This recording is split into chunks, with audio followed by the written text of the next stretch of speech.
Good morning students. तो आज हम नया टॉपिक स्टार्ट करेंगे और नया टॉपिक का नाम क्या है? Electric flux. तो इलेक्ट्रिक फ्लक्स क्या है? Flux some kind of flow, some kind of flow. Electric flux is the properties of vector field. ये किसकी प्रॉपर्टी है? वेक्टर फील्ड की। तो थोड़ा हम वेक्टर के बारे में पढ़ेंगे। किसके बारे में? वेक्टर के बारे में। तो फ्लक्स में हमें एरिया का रिक्वायर्ड होता है, तो यहाँ पे हम क्या लेंगे? एरिया। अब एरिया क्या है हमारा? एरिया इज वेक्टर है, यहाँ पे वेक्टर क्वांटिटी में देंगे एरिया। किसमें कंसीडर करेंगे? वेक्टर क्वांटिटी में। Got it? Okay. In here is x, y and z. Okay. Now we have to consider a rectangle. This one is what? Rectangle. So L and B. Here is A, B, C and D. Got it? We know that on x-axis the vector component is I cap. On y-axis vector component is j cap. On z-axis vector component is k cap. Got it? So now, suppose someone asks you what is the area of this rectangle, then you replied L into B. But अब area क्या है हमारा? Vector है बेटा। क्या है? Vector. तो क्या लेंगे? AB cross BC vector. अब AB में क्या है? AB में क्या है? L है। और ये क्या है? वेक्टर में लेना चाहे तो वेक्टर में, नहीं तो L B sin theta, because ये हमारा वेक्टर प्रोडक्ट है, दैट मींस क्रॉस प्रोडक्ट। और क्रॉस प्रोडक्ट में हमारा क्या होता है? sin थीटा होता है। sin theta, theta is what? 90 degree. आपको देख रहा है एंगल कितना है? 90 का। तो sin 90 क्या होता है? 1 होता है। तो क्या बचा? अब इनके अपोजिशन में क्या है? x, और यहाँ पे x एक्सिस पे i, y पे j। अपोजिशन में कौन सा है? j। j में कौन सा है? यूनिट वेक्टर, दैट इज हमारा ये क्या है? k cap. तो LB।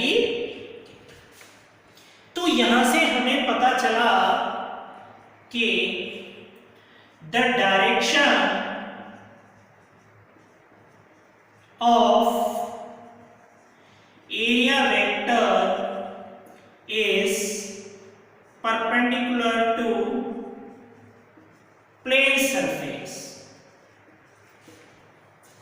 क्या पता चला? कि the direction of the area vector is perpendicular to the plane surface. It is the symbol of perpendicular. So इसकी डायरेक्शन क्या है हमारी? एरिया की डायरेक्शन क्या है? किसी भी प्लेन सरफेस के परपेंडिकुलर। अभी सपोज ये मेरा एक सरफेस है, ठीक है? तो ये सरफेस है, तो इसकी ये देखो डायरेक्शन है, तो इसके परपेंडिकुलर होगी। ये है तो ये क्या? परपेंडिकुलर। अब यहाँ पे लेंगे क्या परपेंडिकुलर? नहीं लेंगे ना। नो। आप एक और आप कंसिडर कर सकते हैं, कोई दूसरा भी एग्जांपल ले सकते हैं। देखो ये L है, ये B है, X, Y and Z। तो अगर यहाँ पे एरिया अगर मैं देखूंगा, इसका एरिया देखूंगा, तो ये क्या होगा? LB sin theta. या मैं लिख सकता हूं LB। अब यहाँ पे क्या है? X और Z है, अपोजिट में क्या है? Y। Y का कंपोनेंट कौन सा आता है? J cap. तो मैंने क्या ले लिया? J कैप ले लिया, ठीक है?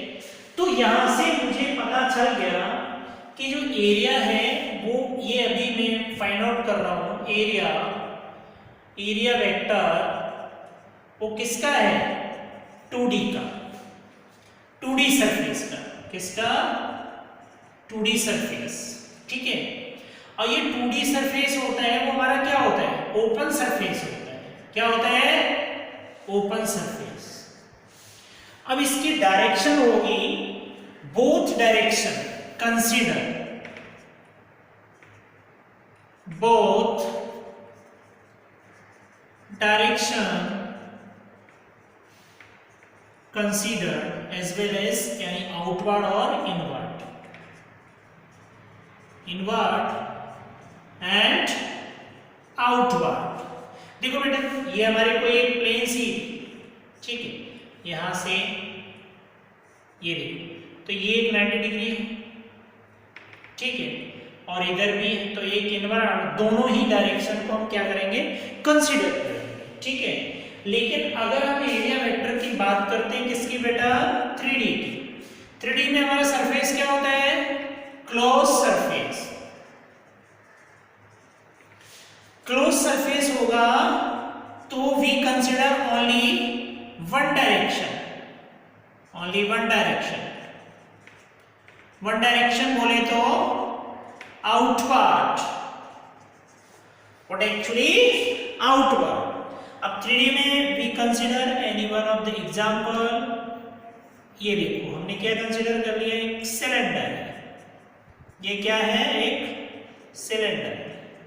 तो यहाँ पे अगर डायरेक्शन लेंगे तो ये आ जाएगा या फिर ये भी आएगा या फिर ये आएगा। ओनली आउटवर्ड डायरेक्शन है, सारे के सारे परपेंडिकुलर है, लेकिन डायरेक्शन सिर्फ और सिर्फ आउटवर्ड ही आएगा। अब इसका इनवर्ड का कोई भी डायरेक्शन नहीं होगा, ठीक है। ये समझ में आया? तो यहां से पता चल गया हमारा कि ये जो एरिया है वो हमारा क्या है, वेक्टर है। Got it? अब आप इसको नोट कर लीजिए।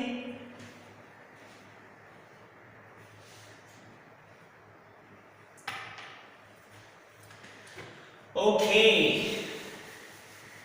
सो अभी हम इसका लिखेंगे definition.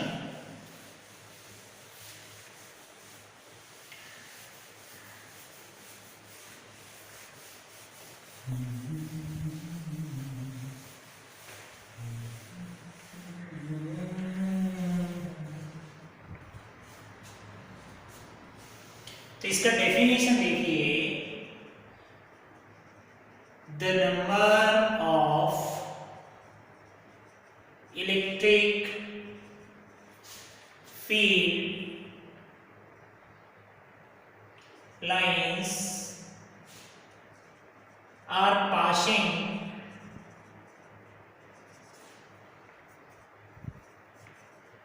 perpendicular to the plane surface। ये डेफिनेशन से क्या पता चला, जो number of electric field lines are passing perpendicular to the plane surface, ठीक है, it is denoted by phi. इसको किससे डिनोट करते हैं, फाई से डिनोट करते हैं। हियर फाई इक्वल्स टू क्या कंसीडर करते हैं, E डॉट A।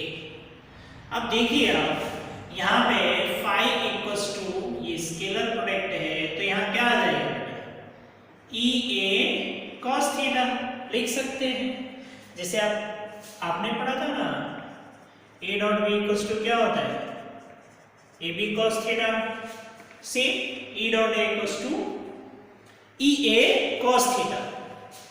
अब आप देखेंगे कि जो फील्ड लाइंस है हमारी कैसे पास होती हैं। जैसे आपका कोई एक प्लेन है, दैट इज प्लेन,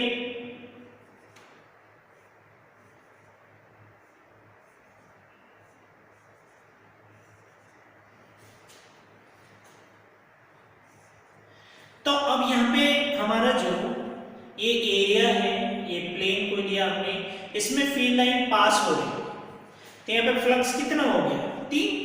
कितने बार पास हो, 3।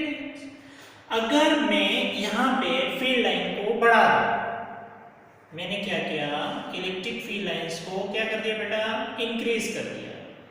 जैसे कि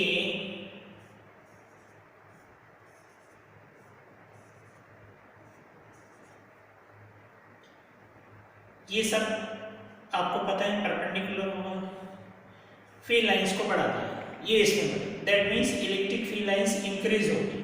आपको पता है फील्ड लाइन जहाँ पे ज़्यादा हो जाती है तो इलेक्ट्रिक फील्ड क्या होता है, स्ट्रांग होता है, और जब दूर दूर होती है तो क्या होगा, कम होगा। तो यहाँ से हमें पता चलता है ये हमारी फील्ड लाइन से कितनी पास हो रही है 3, तो फ्लक्स कितना हमारा 3, मतलब अगर ये फील्ड लाइन ज्यादा है तो हमारा फ्लक्स कितना हो गया, मतलब ज्यादा हो गया, फील्ड लाइन ज्यादा है तो फ्लक्स भी ज्यादा हो गया। अगर हम एरिया बढ़ा देंगे तो सारी फील्ड लाइंस में कवर हो जाएंगे। हमने क्या किया बेटा, वी इंक्रीज द एरिया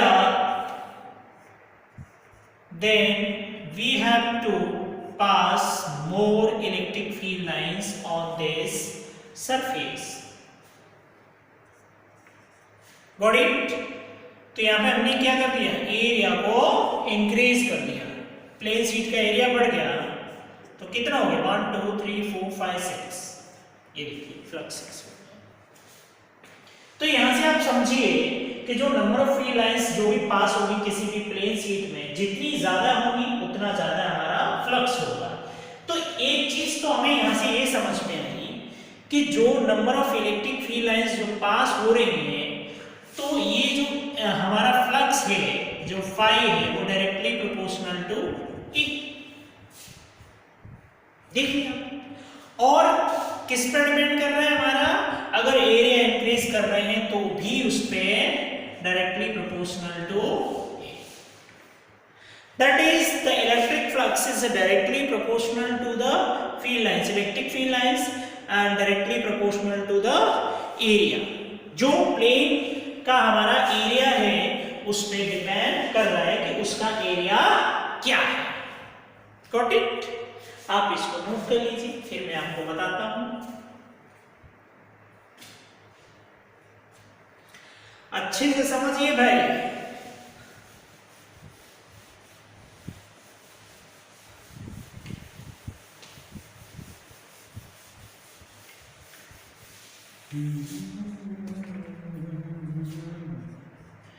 देखिए बेटा, यहाँ पे क्या आया था हमारा, cos थीटा आ रहा था, हम बता रहे थे ना ये cos थीटा कहां से आता है, ठीक है। अब देखिए, अब सिंपल सा एक एग्जांपल कंसीडर करते हैं। दैट इज सीट, कोई भी हमारी एक प्लेन सीट है, ओके। ये क्या है हमारा प्लेन परपेंडिकुलर। अब यहां से इलेक्ट्रिक फील्ड की लाइंस पास हुई,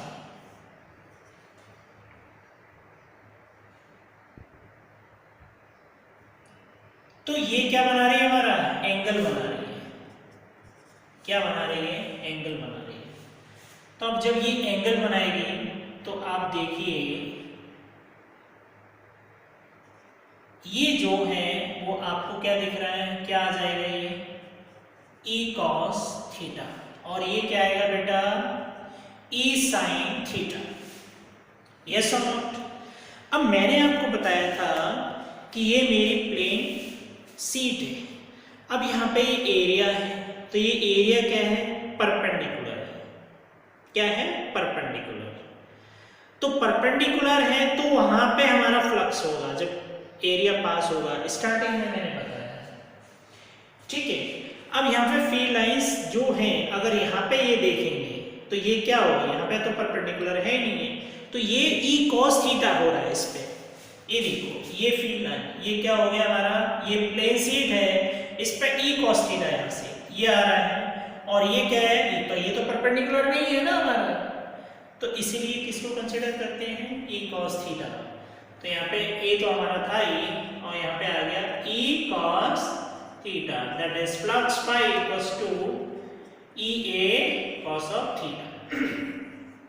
कहने का मतलब हमारा फ्लक्स है वो डिपेंड करता है एंगल पे।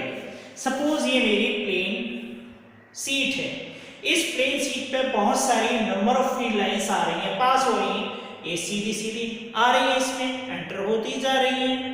अगर मैं इसी को बेटा थोड़ा सा ऐसे एंगल देके चेंज कर दूं तो हमारी कुछ फील्ड लाइंस क्या होगी, पास हो जाएंगी ऊपर से। तो ये किस पे डिपेंड कर रहा है, एंगल पे भी हमारा डिपेंड कर रहा है, क्या, flux. Got it? Okay, now देखिए इसका ऐसा यूनिट क्या होता है, newton metre square coulomb. Flux is the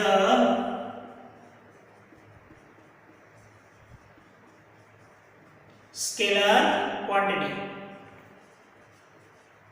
ये कौन सा क्वांटिटी है हमारा? स्केलर क्वांटिटी है। ऐसा यूनिट क्या है? Newton metre square coulomb inverse. ठीक है, आप इसको नोट कर लीजिए।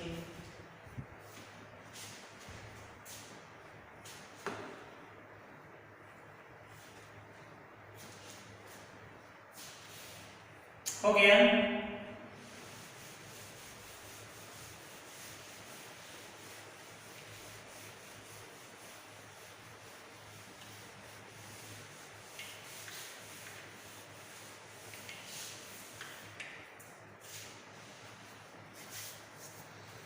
क्वेश्चन एक है, circular plane sheet of radius 10 centimeter placed in electric field of 5 into 10 raised to 5 Newton per coulomb, making an angle 60 degree. Then find the electric flux. ठीक है, सपोज ये हमारा क्वेश्चन, हमें क्या फाइंड आउट करना है? फ्लक्स फाइंड आउट करना है। तो ये क्या दिया हुआ है? रेडियस दिया हुआ है, r इक्वल्स टू 10 सेंटीमीटर। इसको कन्वर्ट कर लो मीटर में, 10/100 0.1 मीटर। E कितना दिया हुआ है बेटा? 5 into 10 raised to 5 न्यूटन पर कूलम्ब। ओके, एंड थीटा कितना दिया है? 60। फॉर्मूला क्या है फ्लक्स का? phi equals to EA cos theta. अब अपने पास E भी है और थीटा भी है, लेकिन अपने पास A नहीं है। तो क्या करेंगे? A है वो रेडियस किसका है? हमारा सर्कुलर प्लेन शीट का है, दैट इज सर्कल। तो सर्कल का एरिया क्या होता है? Pi r square cos of theta. अब देखिए, phi equals to E is what? 5 into 10 raised to 5 into 3.14 into r क्या आएगा? 0.1 of whole square and cos 60. Phi equals to 5 into 10 raised to 5 3.14 0.01 into cos 60 what? 1/3। cos 60 की value क्या है? 1/3। समझ रहे हैं ना? अब आप इसको सॉल्व कर लीजिए बेटा, सॉल्व कर लीजिए, जो भी आपका आंसर आए, ठीक है, वही हमारा फाइनल आंसर है।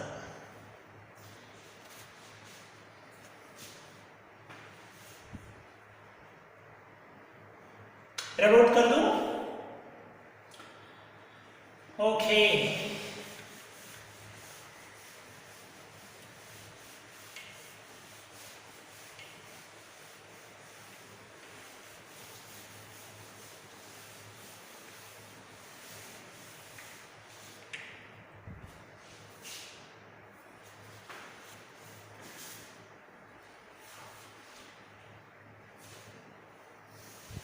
now Gauss's theorem, next topic है हमारा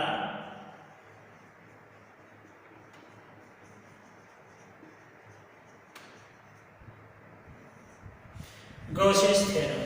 बहुत इंपॉर्टेंट है, बहुत सारे टॉपिक्स में बहुत सारे इसके एप्लीकेशंस हैं, बहुत जगह इसका यूजेज है।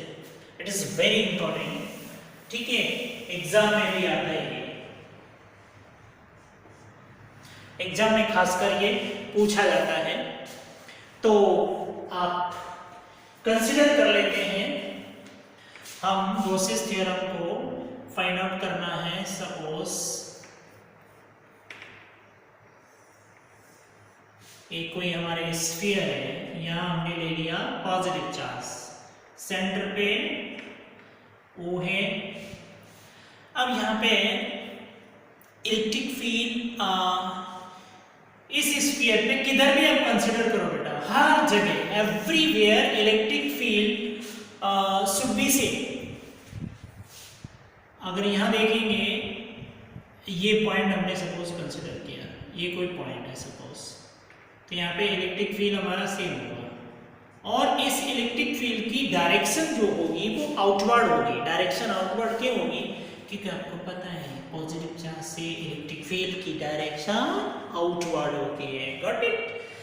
अब यहाँ पे इसका एरिया है वो क्या है, डी, स्मॉल एरिया है, इसको इसके लिए मैंने क्या कंसिडर कर लिया, डी ए कंसिडर कर लिया है बेटा।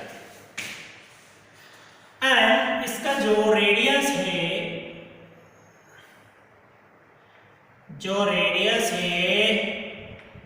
वो का है भैया, आर है। एमा जो हम रेडियस लिया हूं वो का लिया हूं, आर लिया हूं। ई का है हमारा स्फीयर। तो consider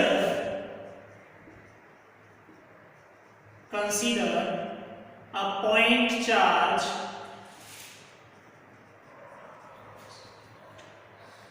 plus q located at the center O of the sphere of radius r. Got it? हमने क्या कंसीडर किया, एक पॉइंट चार्ज है q, ठीक है, लोकेट कर दिया कहां पे, सेंटर पे, और सेंटर से उस स्फीयर का जो रेडियस है वो क्या कंसीडर कर लिया, r. Now we want to determine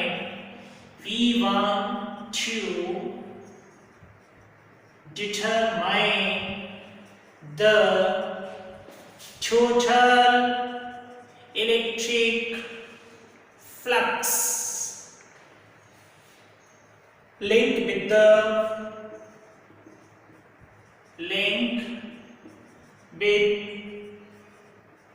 sphere of surface. Got it?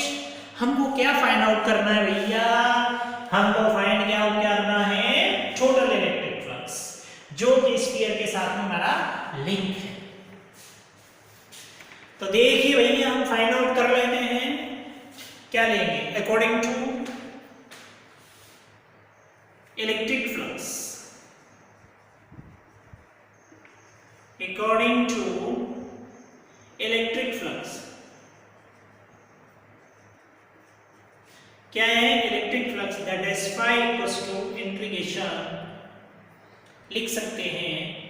अच्छा मैं एक चीज इससे बताने से पहले इसमें एक चीज और बताना चाहूंगा, वो भी आप समझ लीजिए। यहीं पे इलेक्ट्रिक फ्लक्स में एक किसी भी क्लोज सरफेस के लिए, अगर गॉसियन सरफेस के लिए अगर हम फ्लक्स फाइंड आउट करते हैं तो क्या करते हैं, देख लीजिए यहाँ पे। सपोज ये हमारा कोई है क्लोज सरफेस, क्या है, कोई हमारा एक क्लोज सरफेस है, दैट इज क्लोज सरफेस, ठीक है ना। हमें यहाँ पे किसी भी एक पॉइंट पे फ्लक्स फाइंड आउट करना है। क्या फाइंड आउट करना है, फ्लक्स फाइंड आउट करना है। किसी एक पॉइंट पे अपने को फ्लक्स फाइंड आउट करना है। तो आप देखिए बेसिकली ये क्या हो गया इसका,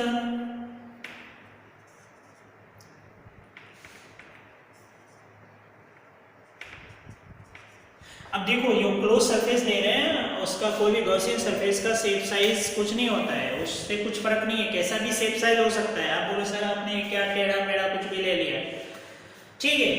अब इसका जो एरिया है भाई वो क्या है हमारा, डी। एरिया क्या है, D, making an angle is what, theta. तो इस पे फ्लक्स फाइंड आउट करना है तो इसका फ्लक्स भी क्या होगा, D phi.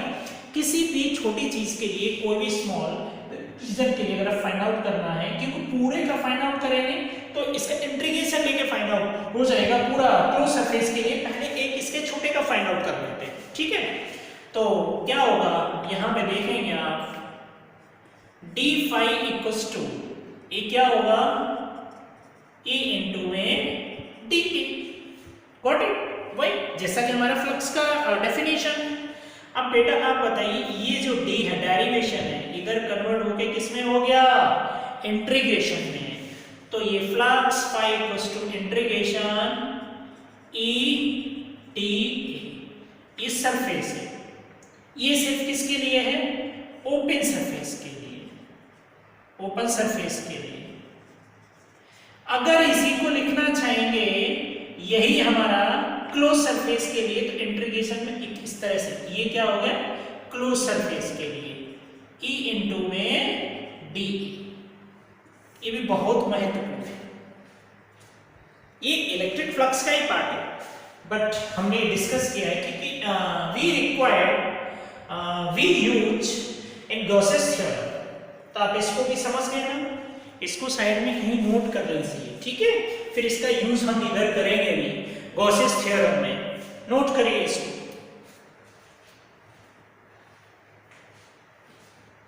Okay, so now हमने क्या अभी फाइंड आउट किया? According to the electric flux, that is phi equals to integration E and D close। Got it? अब देखिए, flux phi equals to is बाहर इलेक्ट्रिक और ये डी। आप इसको यहां पे ऐसे भी लिख सकते हैं, phi equals to integration S E D A cos of theta. इसको ऐसे भी लिख सकते हैं, या ना इसको इधर ही लिख लेते हैं, बिकॉज यहाँ पे क्या हो रहा है? डॉट प्रोडक्ट है बेटा, तो डॉट प्रोडक्ट में हमने क्या ले लिया? क्लोज के लिए E D A cos of theta. अब यहां हम देखेंगे, जो ई वेक्टर है and D A are in same direction.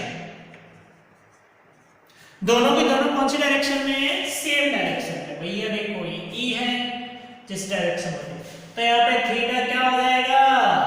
Zero. What? Zero. तो यहाँ पे जीरो ले लेंगे थीटा की जगह पे, close E D A cos zero. ये क्या आ गया? Cos zero. और कॉस जीरो की वैल्यू क्या होती है? 1। तो फ्लक्स फाई इक्वल्स टू, ये क्या हो गया? E D. ठीक है, अब इसको अपने सॉल्व कर लेते हैं। तो फ्लक्स फाई इक्वल्स टू ई हमारा बाहर कंसीडर करते हैं, और ये बचा हमारा डी।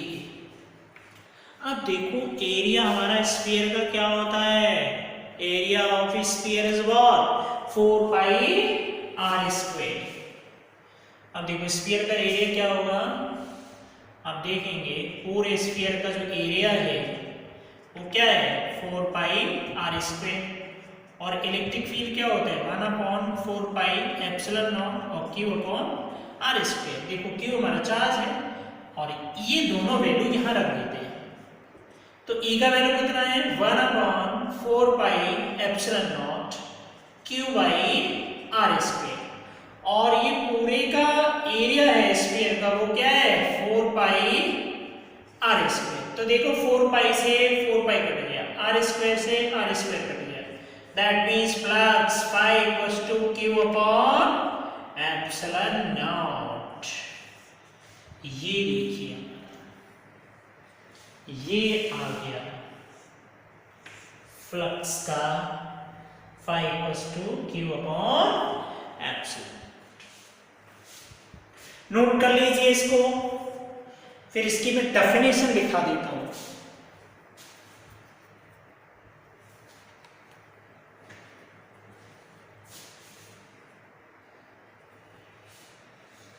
हो गया? Okay, so now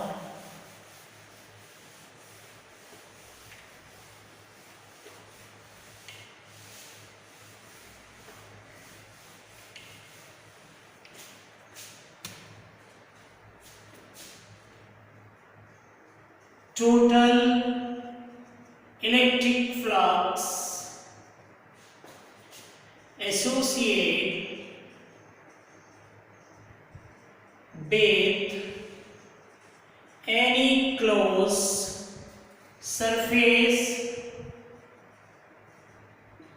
is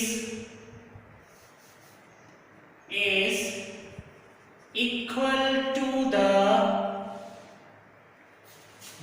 net electric charge enclosed of the surface tube equal to the ratio, यहां पे आप लिख लेना ratio of net electric charge enclosed of the surface to epsilon naught. ये देखो, the total electric flux associated with any surface, okay, is equal to the ratio of net electric charge of the surface to epsilon naught. ठीक है, ये इसका क्या है definition, इसका क्या है डेफिनेशन. ठीक है, अब इसका कुछ ये हमारा गॉसेस लॉ जो है valid only for close surface, ये ध्यान रखना. गॉसियन सरफेस जो है Gauss's law valid only for close surface. ये हमारा सिर्फ और सिर्फ क्लोज सरफेस के लिए ही वैलिड होगा. It doesn't depends what is shape and size. इसका शेप साइज कुछ भी हो सकता है, कोई भी गॉसियन सरफेस, लेकिन बट वो क्लोज होना चाहिए. आप देखो कुछ भी हो, लेकिन सरफेस क्या होना चाहिए, क्लोज होना चाहिए. ठीक है, इसके बाद बेटा इसमें देखेंगे आप, कोई भी हमारा गॉसियन सरफेस है, सपोज ये गॉसियन सरफेस है, इसका चार्ज Q और ये Q1, Q2, Q3, Q4, तो आपको टोटल चार्ज फाइंड आउट करना पड़ेगा, that is summation Q upon epsilon not. तो फाई इक्वल्स टू क्या लिखेंगे, Q1 plus Q2 plus Q3 plus Q4 in here is 4 upon epsilon not. तो किसी भी गॉसियन सरफेस का आप चार्ज इस तरह से फाइंड आउट कर सकते हैं. ठीक है, तो हमारा फाइनल रिजल्ट जो है क्या रहा, flux phi equals to what, integration E D A otherwise sigma Q upon epsilon naught. आप इस तरीके से भी इसको लिख सकते हैं. ओके, समझ में आया? Thank you.